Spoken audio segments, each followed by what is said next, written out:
সবাই চিৎকার করে জানাতে পারে না তার খারাপ লাগার কথা।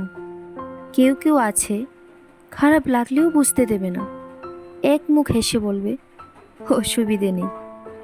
অসুবিধে যে সত্যিই নেই এমনটা না, এমন নয় যে তাকে কোনো কিছুই প্রভাবিত করতে পারছে না।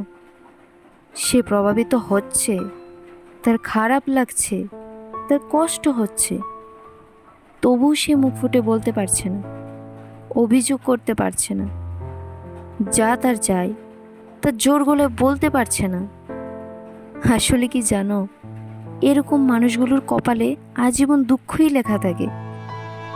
ভিড়ের মধ্যে খালি পায়ে দাঁড়িয়ে থাকা আসলেই অসুবিধাজনক, কিন্তু আরও অসুবিধাজনক কি হলো জানো, সেই ভিড়ে কেউ পা মারিয়ে দাঁড়িয়ে থাকলে তাকে ধাক্কা মেরে না সরিয়ে অসুবিধে নেই বলা।